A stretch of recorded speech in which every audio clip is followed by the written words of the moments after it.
하나님은 분명히 살아계십니다. 그런데 그 하나님은 어떤 하나님인가? 많은 수식어가 있죠. 하나님을 정의하는 단어들이 있습니다. 하나님은 능력이 많으시다. 모든 것을 다 아신다. 사랑이 있으시다. 여러 가지 표현들이 있습니다. 근데 오늘 본문에서 바울은 고린도 교인들에게 두 번째 편지를 보내면서요, 그 하나님이 어떤 하나님인가를 소개하고 있는데 세 가지를 이야기하고 있습니다. 3절에 보시면 찬송하리로다 그는 우리 주 예수 그리스도의 하나님이시오 그랬습니다. 예수 그리스도의 하나님이시고, 그 다음에는 자비의 아버지시고, 자비가 많으시다는 거죠. 그 다음에는 모든 위로의 하나님이시라고 했습니다. 예수님이 아버지 품속에서 말씀으로 함께 하시다가 육체를 입고 이 땅에 오셨죠. 그 다음에 자비의 아버지시라고 했습니다. 긍휼을 베푸시는 분, 용서해 주시는 분, 죄인을 정죄하고 비난하고 심판하려고 오신 구세주가 아니라 우리의 죄, 나의 죄와 연약함을 담당하시고 죄값을 완전히 치러주시고 그 죄와 사망에서, 마귀의 손에서 건져주시는 분임을 말하고 있습니다. 얼마나 고맙습니까? 오늘 아침에 교회 오면서도 부부간에 투닥투닥거리든지 자식하고 안 맞아서 또 부모나 자녀가 마음 상한 가정도 있을 것입니다. 온 가족이 교회에 다니고 예수를 믿고 하나님을 아버지라 부르는데도 불구하고 다른 일도 아니라 교회 가는 것 때문에, 교회 가는 그 짧은 시간에도 가장 사랑하는 가족 간에 갈등이 있고 다툼이 있고 상처가 있습니다. 화가 날 때도 있습니다. 심하면 어떻게 합니까? 핸들 돌려서 집으로 가죠. 아니면 가족들 내려놓고 혼자 어디로 가버리든지, 아니면 그 다음부터는 교회 안 나간다고 사랑하는 가족들에게 협박과 공갈과 온 가지 안 좋은 것들을 막 다 이야기하겠죠. 이런 경험들 다 있으시죠? 조용하면 인정하는 겁니다. 저도 그래요. 목사인데도요, 짧은 거리인데도 오면서 제 아내하고 말 한마디 때문에 마음이 상하고 불편할 때가 여러 번 있습니다. 이게 인간입니다. 이게 우리의 삶입니다. 이게 뭔가 특별히 잘못된 것이 아니라 그게 당연한 거예요. 자연스러운 거예요. 내가 말로 상처를 한 번도 안 주고 살 수 있습니까? 그럴 수가 없습니다. 우리는 죽는 날까지 누군가에게, 특히 내가 가장 사랑하는 사람들에게 가장 많은 아픔과 고통과 상처와 실망을 주고 삽니다. 누구나 그래요. 그러니까 우리가 계속 말씀드리지만 인간에 대한 기본적인 이해를 잘 하셔야 됩니다. 인간은 죄인입니다. 아무리 기도 많이 해도 죄 짓습니다. 안 지울 수가 없어요.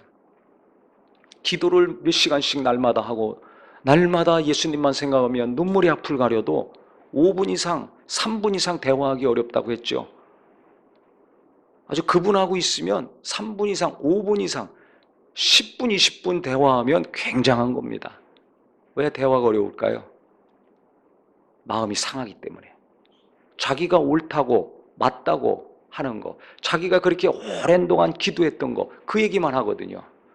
이 사람은 지금 당장 어려워서 힘든데 너 교회 가야지. 기도 안 해서 그래. 당장 첫 마디가 이거거든요. 맞는 얘기죠. 지당하신 말씀인데 첫 마디부터 그 얘기 해보세요. 같이 있고 싶습니까? 떠나고 싶습니까? 떠나고 싶습니다. 더 이상 들을 게 없어요. 믿음을 가져야지. 교회 나가야지. 기도해야지. 성경 봐야지. 그것만 계속 강조하니까 전화도 3분이 뭐예요? 1분 이상 못합니다. 무슨 얘기 좀 하려면 그 얘기부터 나오니까 기도 안 해서 그래. 교회 안 나가서 그래. 이 얘기부터 하니까 너무 상처받고 화가 나니까 좋은 마음으로 만나고 전화했다가도 다시는 안 만나야 되겠다. 다시는 전화 안 해야 되겠다. 이런 마음이 불같이 솟아오릅니다. 이게 내 모습 아닙니까? 내 가족들에게 혹은 교인들에게 당신은 이거 안 해서 그래. 이거 해야지. 이런 식으로 하고 있다면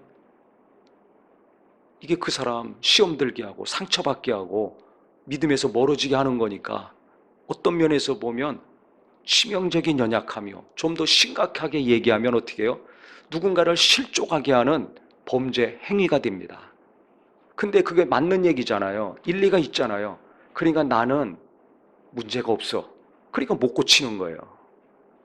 계속 기도합니다. 계속 은혜 가운데 삽니다.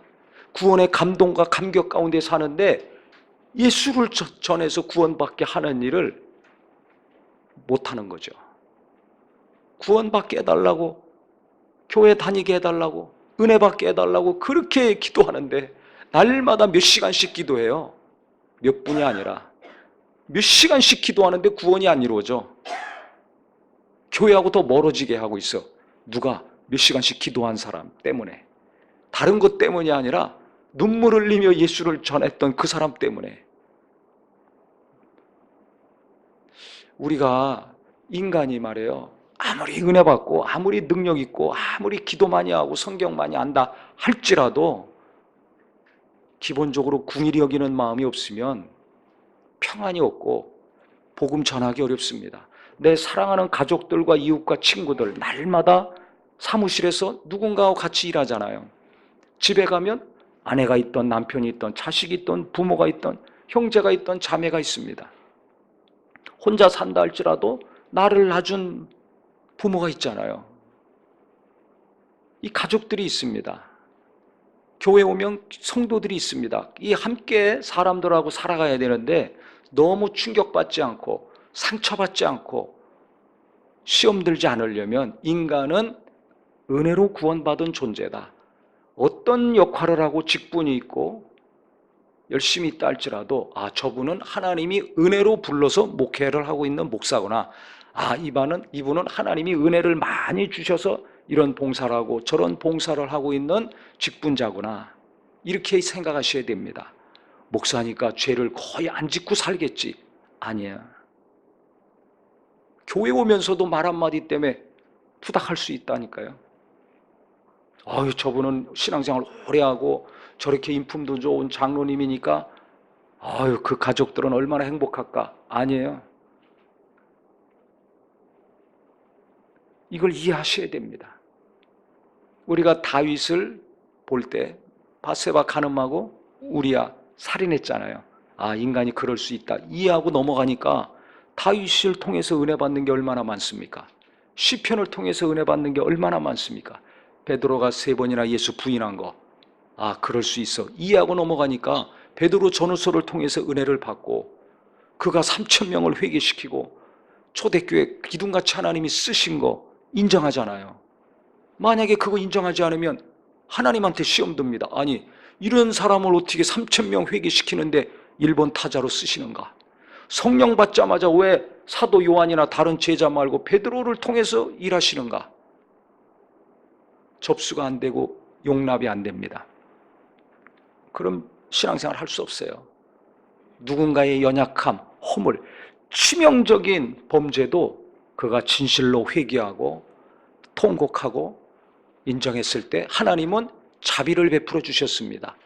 불쌍히 여기시고 용서해 주시고 다시 사용해 주셨습니다. 그래서 자비의 하나님이에요. 베드로 다시 사용하셨잖아요. 다윗도 다시 사용해 주셨잖아요.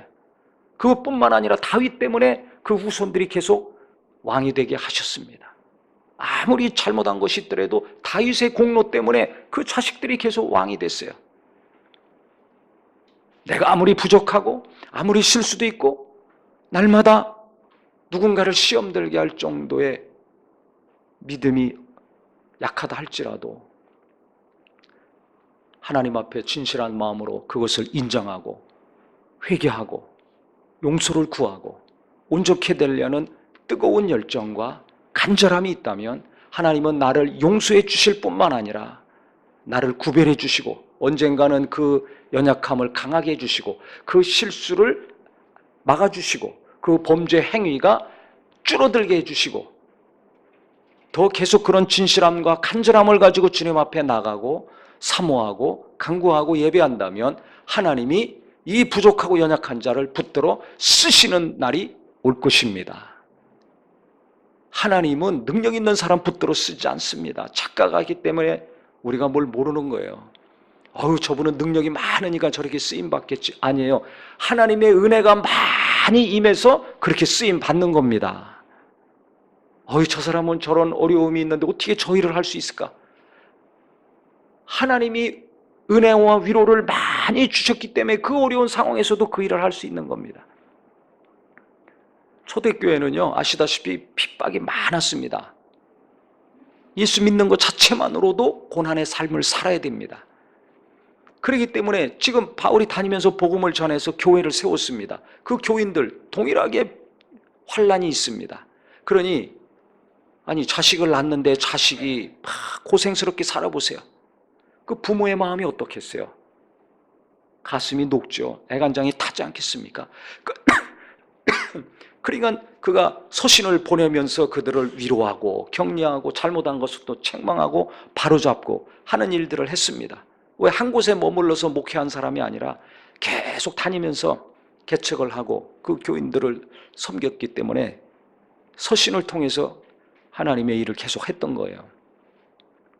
그런데 이 고린도 교인들에게 여러 가지 문제가 있었지만, 내부적인 문제, 외부적인 문제 있었지만, 여기도 동일하게 이 환난과 핍박이 있을 수밖에 없습니다. 그들을 위로하면서 어떤 이야기를 하는가? 하나님은 우리를 긍휼히 여기시는데, 자비를 베푸시는데 위로의 하나님이시다 하면서 4절에 보세요. 우리의 모든 환난 중에서 우리를 위로하사 어떤 환난과 고난과 아픔이 있든지 우리를 위로해 주셔가지고 우리로 하여금 하나님께 받는 위로로서 모든 환난 중에 있는 자들을 능히 위로하게 하시느니라고 했습니다. 어느 정도로 하나님이 위로해 주시냐면, 나도 지금 힘들어. 나도 지금 너무 신앙생활하기 힘들고, 사업하기 힘들고, 자식 키우기 힘들고, 공부하기 힘들고, 직장 다니기 힘들고 너무 힘들어 죽겠어요. 그런데 하나님이 위로를 주시면 나 자신만 위로받고 끝나는 것이 아니라 내 가족이건 이웃이건 내 주변 사람들, 나보다 더 힘들든지 덜 힘들든지 그 힘들고 고통스러운 사람들을 위로해 줄 정도의 넘치는 위로를 주신다는 것입니다. 그럼 어떻게 이런 말을 할 수 있겠습니까? 자기가 체험했기 때문에 그렇죠. 예수 믿으면 누구나 다 핍박을 받습니다. 그런데 사도니까 더 많은 핍박과 환난을 받을 거 아닙니까? 핍박하는 자들의 타켓, 제거해야 될 타켓 제1호가 누구겠어요? 사도 바울이겠죠. 예수님을 죽였는데 예수 믿는 자들이 끊임없이 더 늘어나고 있어요. 그러니까 주도적으로 일하는 사람들을 제거하려고 얼마나 혈안이 돼 있겠어요. 그런데 하나님이 바울에게 많은 위로를 주셔서 그 위로로 또 교인들을 위로하고 격려하고 복음을 전하고 교회를 세우고 하는 일을 끊임없이 합니다. 자기가 경험했기 때문에 이런 말을 할 수 있는 거죠. 그러니까 너희들도 지금 믿음 때문에, 신앙생활 때문에 많은 어려움이 있지만 하나님이 위로해 주시면 신앙생활 잘 할 수 있어. 가정생활도 잘 할 수 있고, 직장생활도 잘 할 수 있고, 사업도 잘 할 수 있고, 뿐만 아니라 네가 사업하면서 직장 다니면서 만나는 사람들을 위로하고 격려할 수도 있다. 이렇게 위로하는 겁니다. 그러니까 하나님은 내가 겪고 있는 이 어려움을 위로해 주실 뿐만 아니라 더 많은 위로를 부어주셔서 가족들, 이웃들, 성도들, 내가 만나는 자들까지 돌아보고 섬기고 베풀고 어루만질 수 있는 큰 위로를 주신다는 겁니다. 이 하나님의 놀라운 위로가 우리 모두에게 임하기를 예수 이름으로 축원합니다. 이 위로의 하나님을 믿는 믿음이 있기를 바랍니다. 당장 내가 지금 힘들어 죽겠는데 이게 믿음이 안 됩니다. 다른 사람을 위로하기는커녕 지금 괴로운 내가 위로받고 숨쉬고 제대로 살 수 있을 은혜를 베풀어 주시옵소서. 이런 분도 있을 거예요. 그런 분들은요, 뭔가 의심이 되잖아요. 그러면 내가 진짜 죽을 것 같으면 그 죽을 것 같은 마음을 가지고 그 그 마음을 하나님께 막 쏟아내 보세요. 쏟아내 보세요. 진짜 죽을 것 같을 때 하나님께 나가지 않아서 의심이 됩니다. 예수도 언제 믿습니까? 진짜 죽을 것 같은 상황에서 두 손 들고 나와 하나님 만나죠. 심령이 가난해졌을 때, 가장 가난해졌을 때 하나님께 나와서 은혜를 받습니다. 하나님을 체험합니다. 똑같아요. 예수 믿으면서도, 신앙생활 하면서도 진짜 인생의 위기가 있죠. 그때 그 감동, 감정 가지고 하나님께 나가보세요. 뭐 기도가 뭐 청산유수같이 잘 나오지 않습니다. 지금 죽을 것 같으면 가슴이 꽉 막히고 숨쉬기가 어려운데 무슨 기도가 나오겠어요? 그 하나님 앞에 나가면, 그 마음 그대로 나가면 눈물밖에 안 나옵니다. 숨도 제대로 안 쉬어져요. 그래, 어떤 분은 그래요. 제가 이 설교 준비하면서 제 집사람에게 당신은 언제가 제일 이렇게 고통스러웠는가 물었더니 제가 아팠을 때래요. 아팠을 때. 심하게 아프면 어떻게 되는 겁니까? 죽는 거죠. 자식들은 어리고 어떻게 할 거예요? 사모가, 목사가 죽으면 사모는 거지됩니다. 거의. 교회에서 챙겨주질 않습니다. 대부분이. 그 목회자들이 일찍 죽는 것은 좀 온 가족이 불행해지거든요. 이 사모가 일찍 죽는 게 목회자들은 훨씬 낫다고 그럽니다. 처음에 이해가 안 됐어요. 왜 그런가 그랬더니 사모님이 먼저 죽으면 교인들이 목사님 빨리 장가가라고 그런다는 거예요. 자기들이 불편하니까. 교인들이니까 웃죠. 자기들이 불편하니까. 목사님은 계속 있어야 되잖아요. 목사님은 필요해. 그러니까 사모님이 없으면 교인들이 여러 가지 불편하니까 빨리 재혼하시라고 그런다는 겁니다. 그래서 제가 그 얘기를 듣고서요, 한편으로는 씁쓸하고 한편으로는 일리가 있다, 이렇게 생각했어요. 보통은 남자가 먼저 죽어야 가정이 평안하지 않습니까? 근데 이 목회자들은요, 남편이 먼저 죽으면 생계가 어려워집니다. 왜? 다른 목사님 또 모셔와야 되잖아요. 그러면 사모님 따라올 거 아닙니까? 그러면 그 사람들하고 같이 신앙생활하고 은혜 받고 하는 거지, 전임자의 사모 나가야 됩니다. 교인들이 훌륭하면 그 공로를 인정해서 뭔가 베풀고 편안하게 살게 하겠지만 대부분 교회들이 그렇지 않은가 봐요. 거기 있을 수도 없고, 새 사람이 왔는데 어떻게 있습니까? 불편하죠. 스스로 나가든지 교인들이 나가시라고 하든지 뭐 어떻게 했든지 간에 혼자 이제 생계를 유지하면서 자식 키워가면서 살아야 됩니다.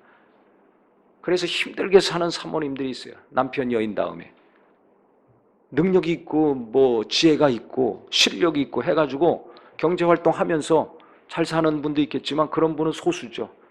결혼하자마자 기도하면서 헌신하면서 살았는데 뭘 나가서 일을 할 수 있겠어요? 몸으로 힘들게 하는 일밖에 할 수가 없죠. 뭐 어떻게 하다 보니까 이런 얘기 나왔는데, 그래서 이제 제가 너무 심하게 아프니까 기도실에 내려갔는데 뭐 기도가 나오겠습니까? 눈물만 나오지. 가슴은 꽉 막히고 앞날은 깜깜하고. 그랬더니 예수의 이름만 불렀다는 거예요. 어떤 기도는 할 수 없고, 날마다 그렇게 기도 많이 하는 사람인데도 기도가 안 나왔다는 거예요. 예수 이름만 계속 부르더라는 거예요. 괴로운 만큼, 슬픈 만큼, 절망에 빠진 만큼 그냥 살려달라는 기도가 아니라 자기가 괴로우니까, 내가 너무 힘드니까, 내가 너무 절망 가운데 있으니까, 앞날이 너무 깜깜하니까 그냥 주님의 이름만 부르는 거죠. 주여라고 하든지 예수여라고 하든지 그 이름만 계속 불렀다는 거예요. 나중에 보니까 2시간이나 그랬다는 거예요. 그 다음부터 좀 숨이 쉬어지고 기도가 나오더라는 겁니다. 근데 신기한 것은 예수라는 이름 2마디밖에 외칠 수 없을 정도로 마음이 괴로웠는데 그 이름을 계속 부르다 보니까 마음이 평안해지더라는 겁니다. 할렐루야. 누가 역사하시는 거예요? 하나님이 역사하시는 거죠. 성령님이 역사하시는 거예요. 그래 하나님 분명히 살아있습니다. 하나님께 나가면 은혜를 베풀어 주시고 위로해 주시는 분이에요. 그전에는 은혜가 없었고 위로가 없었습니까? 있었죠, 당연히. 은혜가 있었으니까 예수 믿고 신앙생활하고 위로해 주시니까 이런저런 어려움 극복하고 사는데, 우리가 살다 보면 지금 내 믿음으로, 지금 내 실력으로, 지금 내게 있는 것으로 감당할 수 없는 일이 일어날 때가 있습니다. 그때 마음이 무너지죠. 멘붕이라고 그러잖아요. 정신이 무너져요. 어찌할 바를 모르게 됩니다. 그렇게 날마다 기도했지만 기도가 꽉 막혀서 말이 안 나오고, 가만히 있어도 숨 쉬었지만 숨이 꽉 막히고 가슴이 꽉 막혀서 숨 쉬기가 어렵고. 왜 그렇습니까? 지금 내 힘으로는, 내가 갖고 있는 모든 것으로는 해결할 수가 없을 때 그렇게 됩니다. 그런데 주의 이름을 계속 부르고 예수님을 부르고 시간이 얼마나 갔는지 모르지만 마음이 평안해지더라는 거예요. 그래서 또 기도하고 하나님의 그 위로와 격려가 그 기도 가운데 계속 임하니까 그 다음에 또 남편을 돕고 자식도 키우고, 그래 지금 제가 이렇게 서 있는 겁니다. 저는 그래서 생각해 봤어요. 또 오늘 설교 준비하면서 제 아내는 그때 그렇게 기도해서 위로를 받고 힘을 얻었다고 하더라고요. 뭐 그때만 그랬겠습니까? 어려울 때마다 하나님께 나가서 기도하고 눈물 흘리고 부르짖고 시도 때도 없이 기도했을 때 하나님이 위로해 주시니까 다시 살아나고 다시 살아나고 다시 가족도 감당하고 여러 가지 감당하며 살 수 있었던 거죠. 하나님께 나가면, 하나님께 마음을 돌리면 하나님이 내 마음을 위로해 주셔서 가족들도 위로하고 살리는 역사, 교인도 위로하고 살리는 역사들이 항상 있습니다. 저 같은 경우는 제가 제일 힘들었을 때가 저 역시 그 아팠을 때죠. 몇 년 동안 고생했는데 뭐 5시간 동안 너무 아파서 고래고래 소리 지르다가 119 실려가서 병원에 가야 될 정도였으니까요. 119를 제가 2-3번, 3번 실려갔었나 그래요. 그런데 그거 아무도 모르게다, 교인들 모르게, 아무도 모르게 다 했죠. 표시 안 날려. 아무리 뭐 뼈가 부러지고 숨이 넘어가도 이런 방구 표시 안 내게.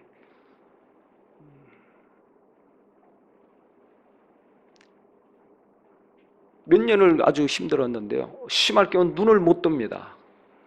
걷지도 못하고. 그러면 생각하죠. 눈을 못 뜨면 어떻게 목회하나? 눈 감고 목회하나? 소경인 목사를 누가 받아줄래나? 걷지 못하면 휠체어 타고 강단에서 설교해야 되는데 별 생각을 다 하는 거예요. 점자로 그러면 이 성경 봐야 되는데 점자를 배워야 되겠구나. 여러 가지 생각을 합니다. 그러면서 눈도 못 뜨고 걷지도 못하는 사람이요, 눈 감고 조금 걸을 수 있고 말할 수 있으면 말을 하니까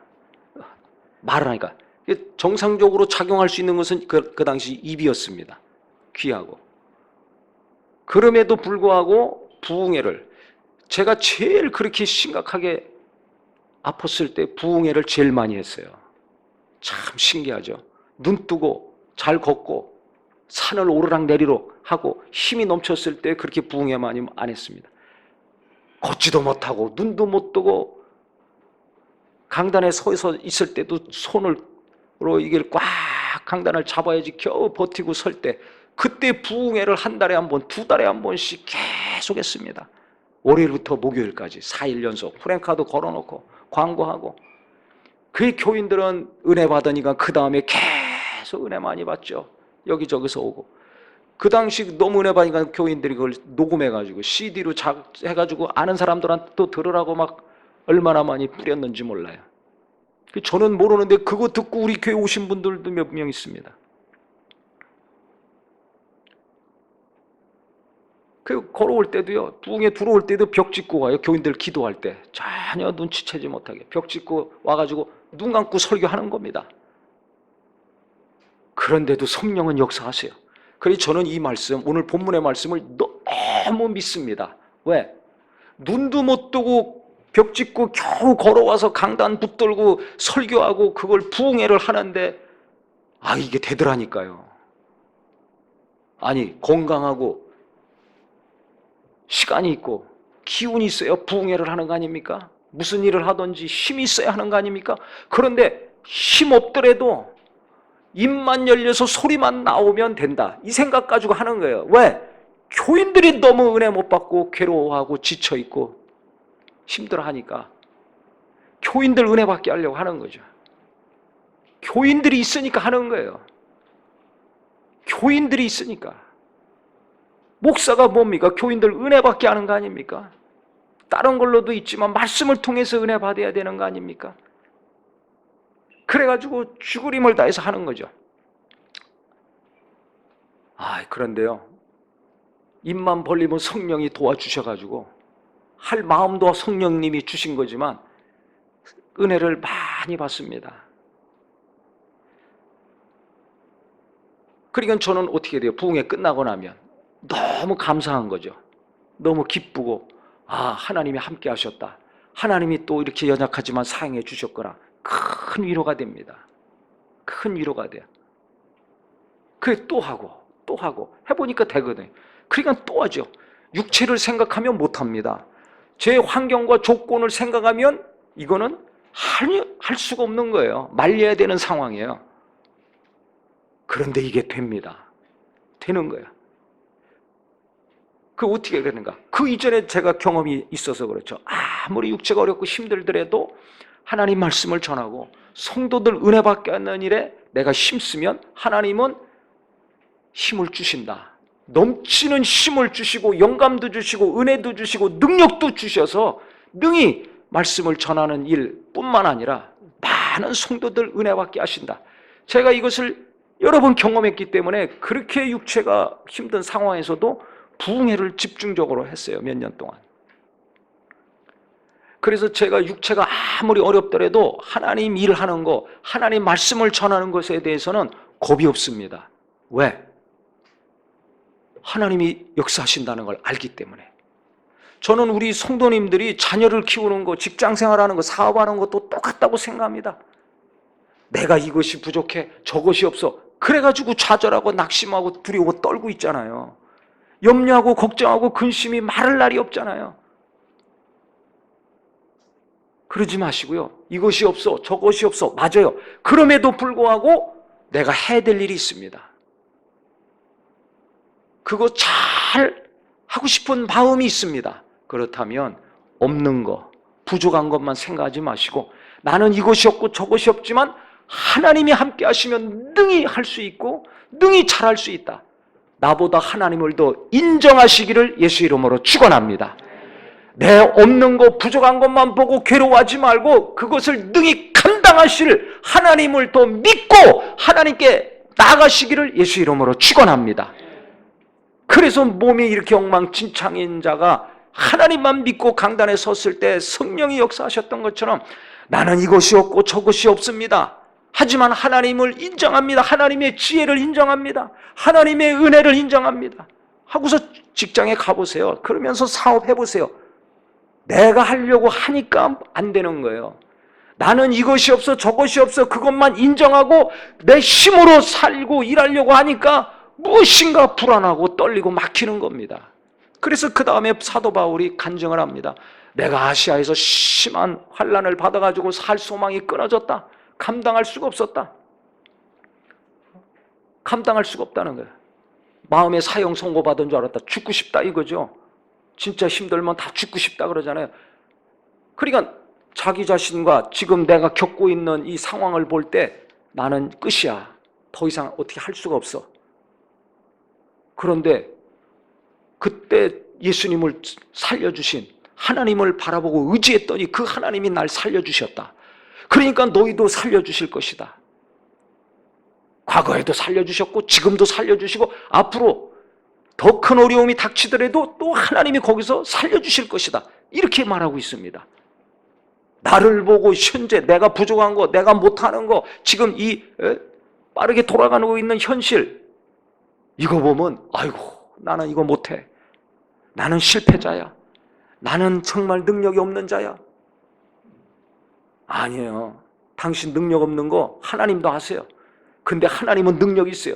그래서 나를 보고 나에게 돌 던지고 욕하는 자들 볼 때는, 내 앞에 있는 일을 볼 때는 도무지 죽고 싶었지만 하나님을 바라보고 의지했더니 하나님이 살리시고 견디게 하시고 승리하게 하셨더라. 이 간증이 삶 속에서 사업하면서 자식 키우면서 직장 다니면서 우리 모든 입에서 나오는 간증이 되기를 예수 이름으로 축원합니다.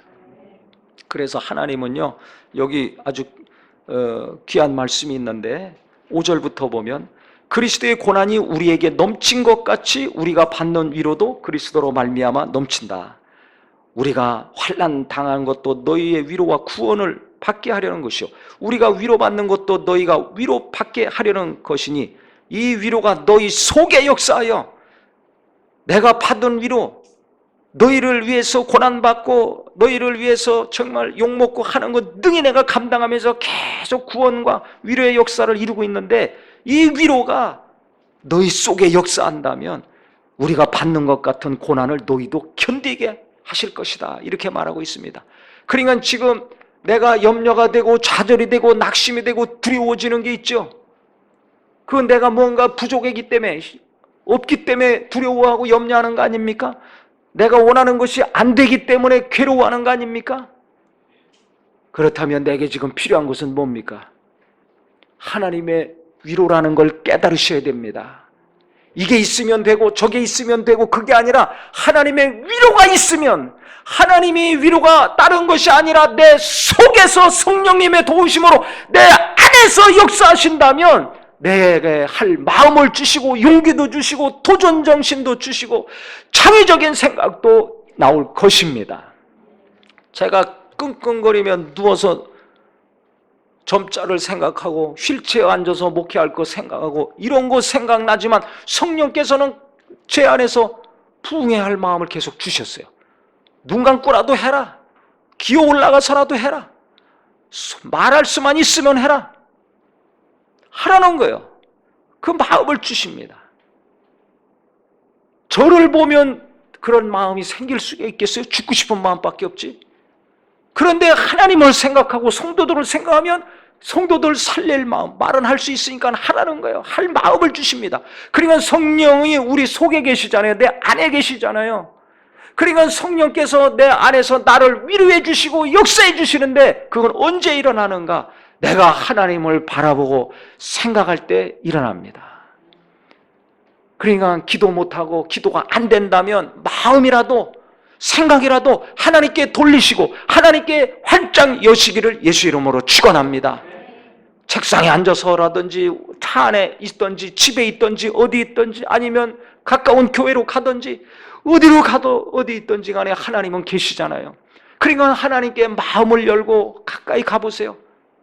그럴 때 하나님은 분명히 내 속에서 위로해 주시고 도움을 주실 것입니다. 그 하나님을 순종하고 그 감동에 순종해서 비틀거리며 나가던 기어 다니든지 땀을 뻘뻘 흘리며 휠체어를 타고 가든지 벽을 짚고 가든지 가서 쓰면 하나님이 말씀하시고 하나님이 은혜 주시고, 나도 죽겠는데 많은 성도들이 위로받게 하시는 것을 저는 제 눈으로 계속 봐왔습니다. 그래서 우리 성도님들도 하나님은 동일한 분이니까 내게 하나님의 위로가 임한다면 나도 살고 내 자식도 살리고 가정도 살리고 사업도 살리고 내가 하는 일, 내가 원하는 일 하나님이 나를 통해서, 이 연약한 자를 통해서 형통케 해주시는구나, 잘되게 해주시겠구나 소망을 가지셔서 하나님을 더 의지하고 하나님께 더 가까이 가는 귀한 마음이 되시기를 예수 이름으로 축원합니다. 기도하겠습니다.